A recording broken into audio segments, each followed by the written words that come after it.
So I'm bring up Zach Fugman. Andrew. Oh, we're gonna bring the whole family. Hello. Come on up. So you want to control? You want me to control? Hello. Yeah, I'll try. Okay, just right quick. Hey everybody, Zach Fugman here, and 薛丹许 yeah, so we joined Lifestyles in November of 2014. It's like, man, it's like almost 9 years ago. It doesn't seem like that. We were just in the back somewhere, pacing around, listening to people. I'm originally from Cincinnati. I got into oil and gas, traveled around a bit, and then I am from Guangdong, China, south of China. yeah. And so we've been lead investors on 12 properties. Actually, that'll be different tomorrow. One's closing tomorrow as a KP. I helped another person get another deal. That's closing tomorrow. We're IROs on 2. We had 15. We started in house. Well, we went passive, and then we had 15 houses, and then we sold them all and poured it into more multifamily kind of thing. So, and we've done deals in Ohio, Kentucky, Mississippi, Texas, and Louisiana. So a little bit everywhere. You see those kids, we got 3 of them here right now. Yeah, it was actually Alex's birthday today. He turned 6. So happy birthday. Happy birthday. He was born 4 days after the unit work of our first lead deal. When we took over, they're like, oh, you're skinny. And like, yeah, she had the baby 2 days. So why did we join? So this is a map of all the places I took her around during our time in the oil field. And so our kids were born in these places. So you kind of see there was a little bit of everywhere. We were definitely oil field nomads at the time. So on to the property. So like I said, I was originally from Cincinnati, and in the last few years, I was always like, I was one of the few people who's like, let's go other states. I was like, hey, let's take the LU train to Ohio, Kentucky, Mississippi, wherever it is. And a few other leads have done that too in Georgia and Tennessee. But we had a cheat code in Cincinnati that go to my parents' house and just stay there as our thing. So Burgundy and Carlton was like our 4th deal there. So, and was a funny thing about it was I kept telling all the investors, if this deal ever comes up, I'm going to just do it. But I was very clear with all this because like there's some stuff they'll go over in the 2-day about how the rules and lifestyles protect you from, gives you some control over how fast the leads can move. But I was like, this is a deal. I've been working with this guy. I actually brought the owner to an expo to prove that Lifestyles was real. Just saying, like, we're a really big outfit in like early 2020. So that was the hardest part outside of Texas for a while, is proving people that Lifestyles wasn't a scam. And then after that, once he felt really comfortable when it came up for sale, and so these guys that we've been working with are just like, okay.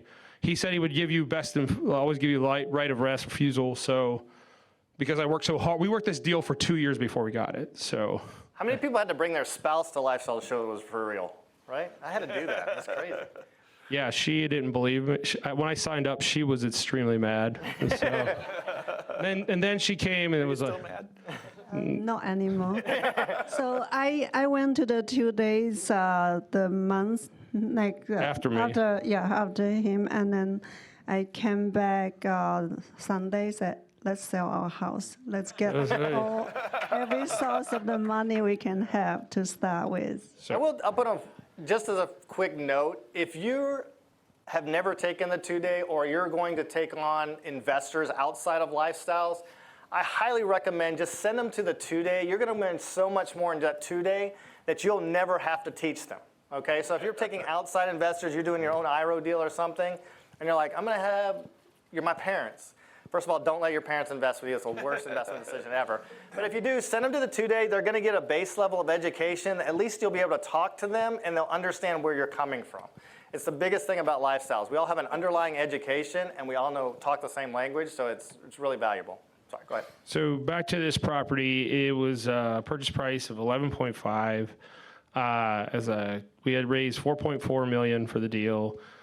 We got a Fannie Mae $8.7 million loan at 3.28% interest rate for 12 years and 3 years of IO. So we're still in the IO period. IO stands for? Interest only. All right, so did you invest that 4.4 million? That's all your money? No. Okay, all right. So y'all get the passive side. That's what he had at other investors that passively invested with him. You do not, as a lead, have to have $4.4 million to invest in a deal, okay? I'm just curious, how much did you put into this deal, if you remember? I think it was like 250. 250, okay. Yeah. So this is what it's looking like right now. So right now we have an income of like a little over 1.6. Our expenses are 731. Their NOI. They have a monthly cash flow. This is more of our lower end kind of cash flow. I try to be a little bit modest about it. It would have been higher over the last year, but we actually on Christmas night. So this is what leads take care of you. We had our Christmas party for our staff up in Cincinnati, and then there was a big wind. There was like a windstorm, and it hit one of the buildings just right where it cracked the sprinkler system, and it flooded out 3 units. But this is Christmas night, so you guys, your money's still working, but we're working for you. And we live here, but we were up there at the time, so I was like the next day I was like soaking up water on like the on the 26th and stuff like that. Merry Christmas, right? But so. All right, just so we don't leave anybody behind, NOI stands for net operating income. And the value of an apartment is a function of net operating income. So we always are trying to improve NOI. And we'll talk more about that this weekend. So we're saying, the worth is whatever the buyers will buy it for. But on a conservative basis, we're saying it's at least worth 14.7 right now. And again, what did you buy it for? 11.5. And we do have a bit of cash in the bank and stuff like that. So. Wait, how many years ago did you buy this? 2. So think about that. He bought it for 11.5. It's worth 14.7. So that's $3.2 million increase. Remember, this is on a 6 cap too, because this is a 2002 build. You get a lot more people interested.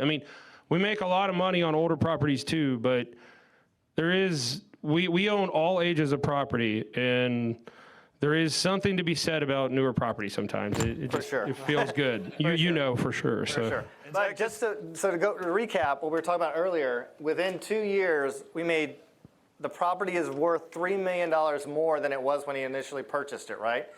People invested $4 million, 4.4, so we already have most of that money back in 2 years, right? The worth of that property. So that's additional equity that you're gonna have in that property. Just like single family, where next year it might be worth $10,000 or $20,000 more. This one is worth $3 million more in 2 years. Who would like to be involved with that? Awesome, very good. So this is actually the night of the Christmas party or something like where the thing broke, but we're drinking heavily that night. It actually snowed a little bit later, but this is before the break. Both of those are before the break. Well, on the left side here, you see that they had this 90s. It was built in 2002. There's a long story about this whole place, but let's just say they had an oversized clubhouse for 109 units, and so they had this green tile, looked very dated, a lot of brass, but we did like to keep all those drink cups. It was like, oh, that's kind of cool. So we ended up leaving it like that, and it's like, it makes for a hell of a party whenever you want to. Yeah. So before you start talking, Nick, go to the next slide. Because I told Zach I was going to do this. I said, usually when you put before and after slides, you want to go, wow, the after looks so much better. And I looked at this one and I said, that kind of looks better to me than that one. Why would you put that in here?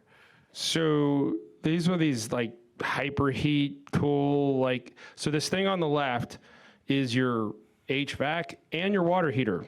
It's all in one. All in one. Now, not all of them we were necessarily done for, but if it broke, nobody, basically I asked all the local guys, could you fix this? It's like, well, yeah, I could, but it's going to cost you more time and everything. And a couple will look like they're on their last legs. And that was like 9 of the units. So you find sometimes in these just, oh, they tried out something new and it didn't work. So, but beyond that, we ended up replacing about 90 ACs and probably about 80 water heaters. And then these systems here are just gone because like, you just have to know how to work them. And the maintenance man didn't stay on either. So we're like, okay, these gotta go, so. But you knew I mean, if I'm going into buying a community, you knew you had this in your capital budget that you were gonna do this information. That's what we were talking about due diligence earlier. We went through and he walked the units. He had a capital budget. He knew he was gonna have to spend this estimated on this, and this. So all these things that you're seeing that he replaced, he knew about it going in that he was going to replace it, and he had budgeted for it. Okay. So these are not before and after pictures like Brian and Jacqueline had, where you had ugly kitchen, beautiful kitchen. These are apartment owners geek out on this stuff, saying that second one is so beautiful because it's saving them a ton of money. So much more efficient. Like, and the thing is, like, if one breaks down, it's not like, okay, I got to replace in this case, if you broke, you don't have hot water and you don't have heat, which is a big deal in northern climates. So now this is what I was expecting about. Yeah. Before and after. So liquor. I mean, What happened to the liquor? You drink all that was from your party in the other room? it was so I took that picture when I was doing the due diligence, like, man, somebody likes a party. And the guy's like, yeah, man, we party a lot here. I was like, sure you won't.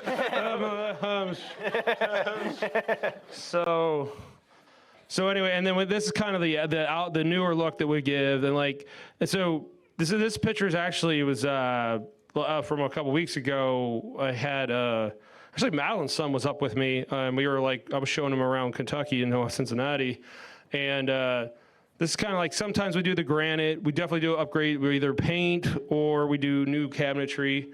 But this one was we had so much demand to somebody to move in, we didn't even get to redo the countertop. And so sometimes you have some units get a lot of I don't care, I need to move in. Now I'm not going to leave it dirty or nasty or anything like that. But if you're well, there's a ding, it's okay. You get them to sign off on it. It's just almost like a rent-a-car kind of thing.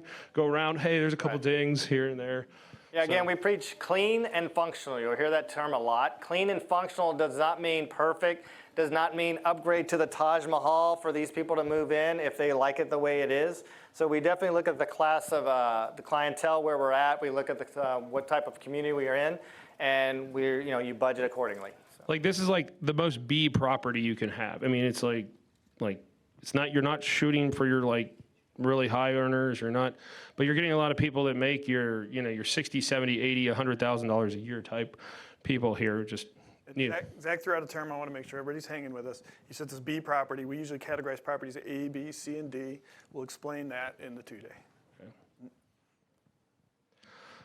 So anyway, here's kind of year 1 and 2 are actual numbers that we've done. So like I said, year 2's cash flow went down because we had the water, the break, so we kind of saved some money back until we got the insurance done, and now we're going back on schedule. And actually, the third year is projected, but I think we're actually going to do better than that. Just the last month was, if you just took last month on a T1, it would be higher than this number.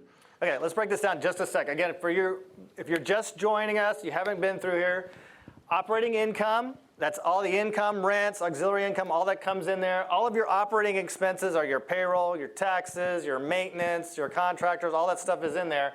And we get to a net operating income, okay? That's how you value a property. If that goes up, the value of your property goes up. If that goes down, what happens? The value of property goes down. All right, very good, front row, I like it, Yeah. I like it. Yeah. All right, so then from there you take out your mortgage and CapEx, and that's going to give you a net cash flow. Now you'll see that actually his operating income has been going up, and in the second year he did not distribute as much. Why?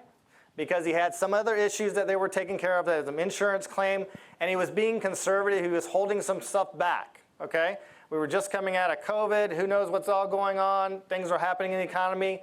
So electing to be more conservative, he held some back. But what's going to happen in year 3? If he doesn't need it, he's going to do what with it? Give it out. Give it out to everybody. Very good.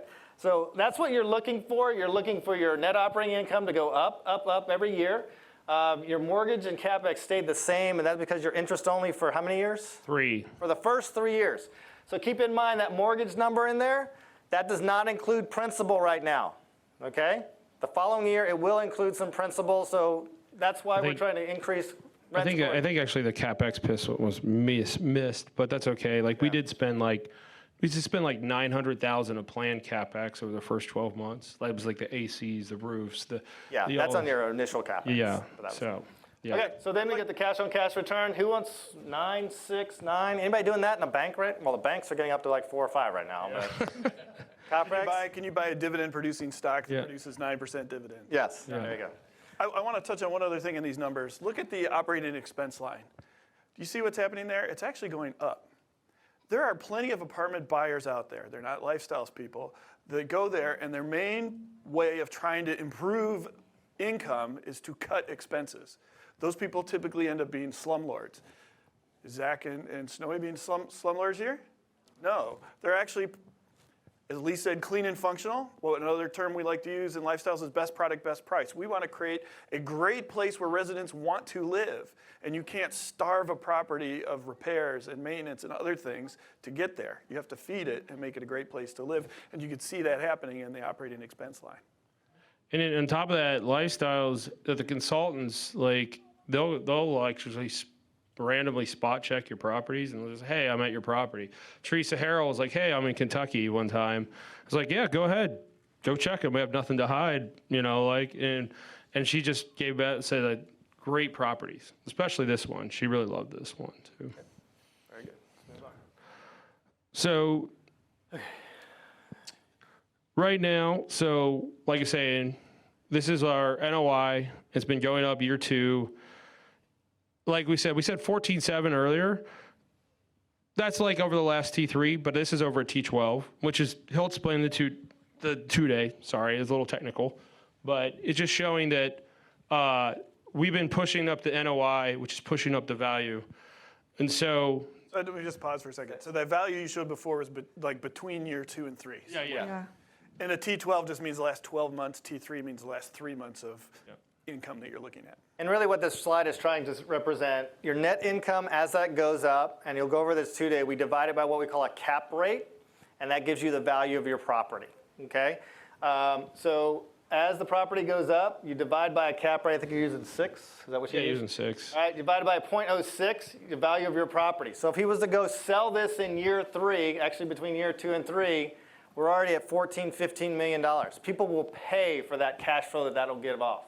In year 3, if you were gonna sell it at $15.5 million, let's say we're done, I wanna sell this property, you pay off the existing debt, you return the original capital back. Remember, people invested $4.4 million, right? You're gonna get all that back upon sale. And then along the years, we've contributed, we have a cash flow of 400, 290, and 420. We're still left with another $3.5 million. That's our total, $3.45 million, right? Over in year 3. Who's up for that? Remember, you got all your capital back already. That's profit. That's pure profit. That's amazing. 3 years turns. Who wants almost 80% return over 3 years? Very good. And again, this is a tax-free event, right? You're not going to be paying interest or taxes on any of these monies. And if you did sell it and you want to 1031 exchange it into something else, which again we'll go over this weekend, you'll be able to do that as well. Very good. All right, let's move on. So how did you just increase NOI? I mean, like, there's a lot of troublemakers, like, including actually the manager that we inherited, and we got rid of her. Like, after we figured out where the skeletons were, we did ask her, we were pretty much asking her to leave, but she left on her own. Yeah. That's the best kind of Yeah. firing. We beautified the outside. Functioning doors, like a lot of them were kicked in, like, and stuff like that. And they're just, they the area, so a lot of things up in the north, you have a lot of breezeways and such, and like instead, like, or you have like internal hallways, versus like here mostly you don't because of snow. But so those things smelled like cat. Smell? White stuff, very The cold. white stuff, like the snow cone stuff, right? Yeah. So anyway, so it would smell like dog, and it just like wasn't done very well, and a bunch of other things. And so we cleaned up a lot of that. Like I said, we upgraded kitchens, water leaks. Like we changed out a lot of older look. Like if toilets looked kind of crappy, we changed those out. HVAC. Sometimes like we enforce fees. Like, hey, they have another dog. You're gonna pay more. We did what's called daily pricing. It's a thing. It changes based upon demand levels it takes a lot of the guessing If you've games ever out bought of an it. airline ticket, you know how that works. Yeah. Hotel or airline ticket. Yeah. So, I mean, and sometimes it actually is like, it doesn't always push the tenant's rent up. We've had some cases where it's like, hey, if you renew for this many months, you'll get a $25 discount. But it's like, it's also measuring versus having vacancy loss kind of thing. So it kind of takes a lot of, the algorithmic like stuff takes the guessing game out for you. Yeah, these are pretty sophisticated computer systems. So just like the airline is trying to balance demand. So that's what it was doing. So Greg, how many things this weekend are you going over on how to increase NOI? Isn't there like 30 different ways? Yeah. So these are some of those ways, but again, this weekend you're going over 30 basic ways to increase NOI. Because what happens when you increase NOI? What happens? Yeah. Value increases. And what happens to the value increase? What do we get to do in year 3? Have a party. Have a party. Exactly. Yeah. Very good. Get rid of people's pit bulls. I mean, and if you have your own house, God bless you if you want to have one, but you're not gonna have it on my property. So that's pretty much. They cause problems. It's usually it's not, and people, oh, it's the owner. It's like, yes, it is the owner, because they don't have common sense, and they put a pit bull into a 700 square foot apartment, and then it wants to go crazy when they let it out. It does. Oop, wrong way. Away. There you go. So, like, my quote was like, we were forced to move to now we make moves. Like all day long, I'm getting calls from brokers and stuff, and I'm trying to help other leads do deals too. Like I said, I've done like 16 KPs, and most of it's just because I don't know why the brokers like to call me. It's like because they found that lifestyles can get things done. So. It is. And then, well, we have a special lead in our life that's your sister. Yeah. So, And then my brother is a member of Lifestyle too, but he's a passive investor right now. And we make our kids and my niece and my nephew to work a lot at the Those apartment. kids you make work in your Yeah. Really? Huh? yeah. Well, yeah, Laws like they that, yeah. tear the carpet, they clean the apartments and everything they can do there. Yeah. One year they had a lot more fun on the golf cart cleaning out but they were driving around. They had a really good time. So Trash out but those. it still was like comments. I'd rather like slip them a few 50s and the things cleared out and they had a great time, with your family and stuff like that.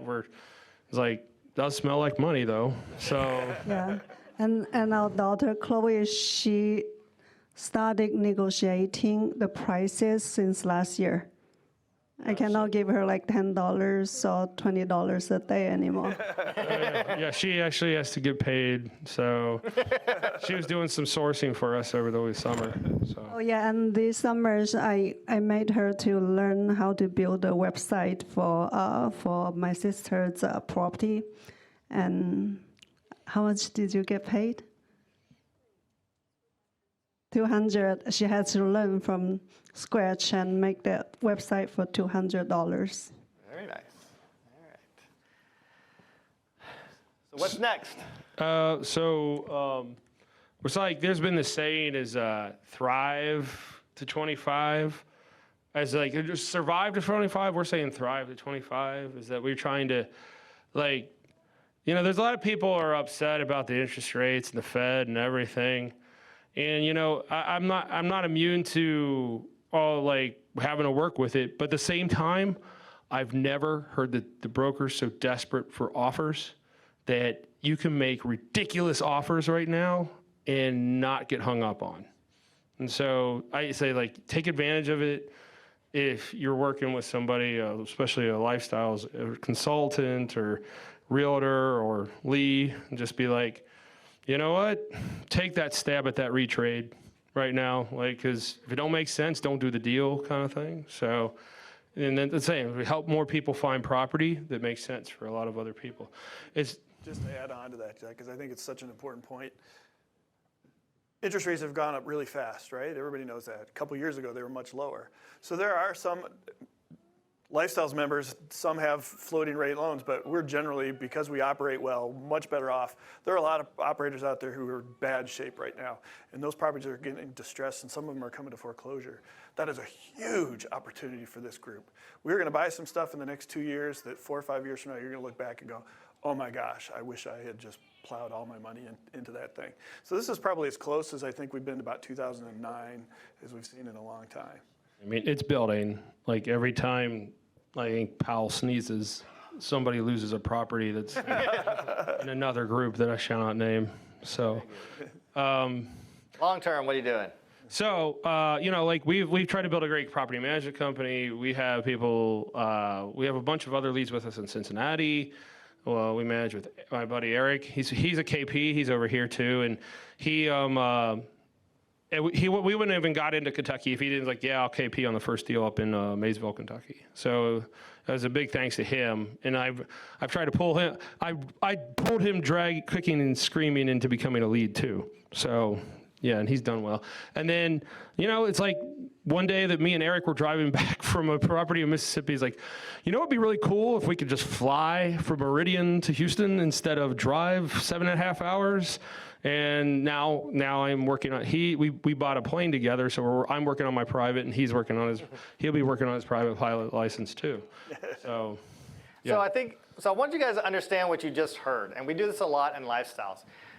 Leads or people work together. Not necessarily it's not always mentor and ops consultants to the lead. Leads find other leads, and they form groups, and they help each other. I mean, Jack would never be where he was if he hadn't had another group of leads helping him out and him helping out others. That's kind of what we do. We have teams all over Houston. We have teams in Dallas. They kind of subsets, and they literally, like little Sunday school classes, they help each other out. And if you have a problem, you can definitely call one of them, and they're like, oh yes, we'll be, all 10 of us will be showing up at your property tomorrow morning to help you do something. Maybe not on Christmas Day, but you know, definitely the next day, all right? Very good. But that's kind of the power of Lifestyles. And I got to add to that, too, that one of the things we see here at Lifestyles that you will not see outside of Lifestyles is leads investing passively with other leads. I'm in 30-some deals, right? Are you in any, Zach? Yes, Yeah. yes. I didn't even know. I just assumed you guys would be.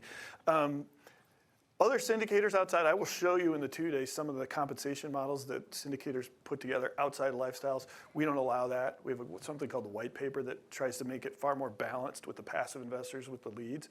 And so as a passive investor, I'm very comfortable with the return that I'm going to get. And I haven't invested with outside syndicators, because when I look at the returns, it's like, well, they're just getting so much of the profit.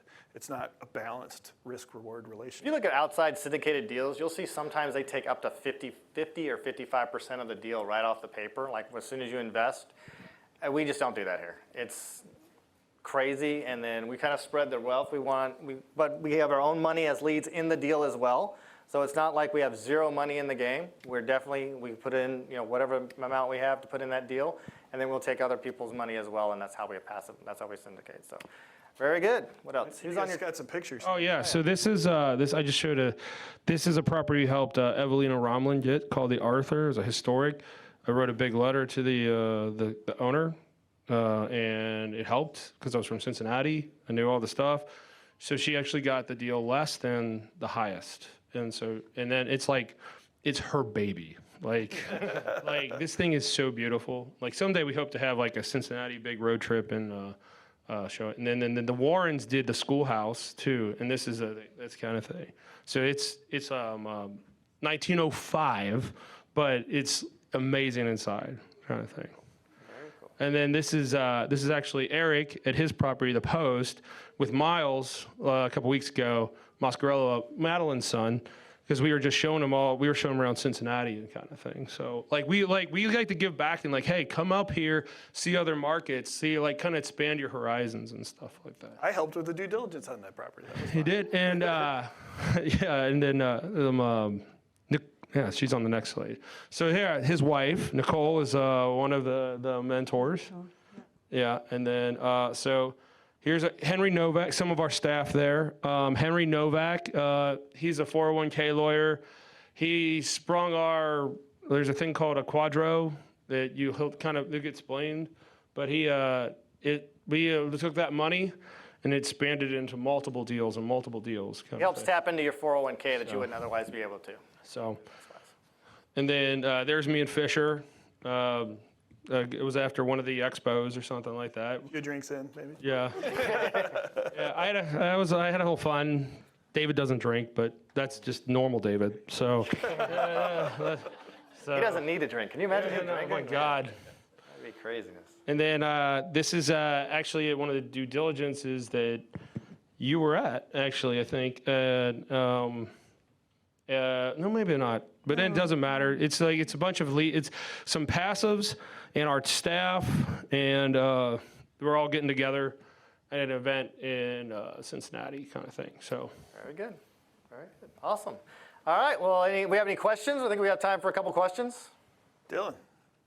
Wait till if you can get him a mic real quick, so they can hear online. Could you talk? I got one.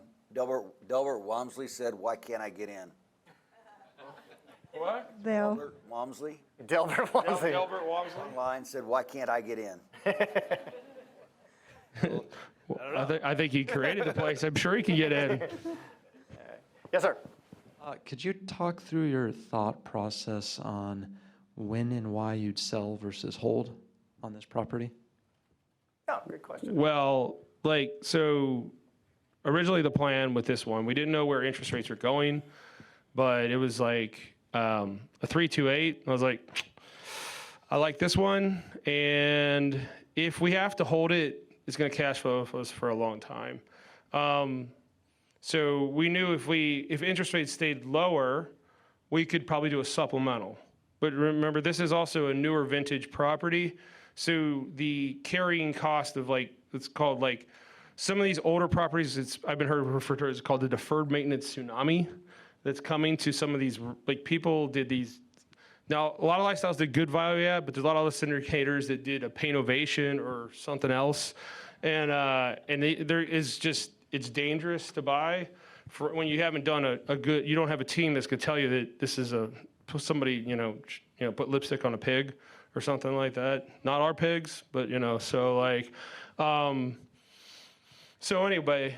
But, we are pigs, and I'll use a quote from my reframes. We like to swim through the shit because we're pigs. So anyway. But A more general idea of that. When you get into a deal initially, right, as mentors, we help to make sure what is your goal, right? As the lead and as the IRO, what is your goal? Does this fit your goal? Once you actually purchase that deal, okay, and I'm sorry, let's back up. And as a passive, for example, what Madeline was, if I'm going to hold this deal for, let's say, 3 years, you have to be comfortable as a passive that I'm going to hold this deal for 3 years. If I want to hold it for 10, you have to be comfortable that I'm going to hold it for 10 years, right? Once you get into a deal, right, let's say I have the property now, we have no idea what interest rates are going to do, right? We have no idea what the economy is going to do. We may get 3 years into it and going, oh my God, we can monetize this right now and make a gazillion dollars. Okay, I thought I was going to hold it for 10. I think it's a good time to sell. We'll ask the passives, or if you're an IRO, you're like, I'm selling it, right? Or let's say that I buy it today and tomorrow the economy completely tanks like it had during COVID, right? You're like, well, we thought we were going to sell it in 2 years, but we're not selling it in 2 years. We're going to have to hold on to it for a longer period of time. You're going to have to understand the process, which is where the education gets, but you're also going to have to understand what the lead's initial approach was and their goal, because you're along for that ride, okay? Does that make sense? But you're constantly evaluating when to resell, when to refinance, and things like that. And Tanya, I'm going to pick on you again for a second. You had that one property up there that was 22 months. Was that the business plan, 2 years and out, or was it longer than that? It was longer than that. So that's a perfect example. The lead came to them and probably said, hey guys, had a webinar with this passive investor. Said, hey guys, I know we said we were going to hold this for 36 months, but somebody just made me an offer and we can hit the numbers we wanted to hit in year 3. Are you okay selling? And they take a vote and boom. Done. I mean, for instance, on this one, somebody might want to assume the loan. It's a 328. It's still got, it'll be like, we're about 9, 10 years essentially left. Like, somebody may come and make me an offer, hey, I'll offer you double the loan amount. And it might be like, I go back to the investors, like, hey, we can double our money right now, and they can assume the loan. So somebody might come and be like, maybe that could be the situation like there. So. And everybody's different, because some of the, half those people might go, yes, I need the money, let's go do it right now, sell, sell, sell. Other people are going, I like the cash flow, and I'm just retired, and I'm going on ships. I mean, so everybody's a little bit different. So you have to reassess for everybody yourself. So. I mean, that property's kicking off good, 9%. Yeah, so I mean, I just sent out a distribution today. So like. That's always fun. And it was fun. I was like, oh, time it up with this, and it was really fun. So yeah, I got a bunch of thank yous. They got a cash. They got some checks coming their way. People generally like it when they Yeah. Very good. All right, big hand for Zach and Joey. Yeah, right. Thank you.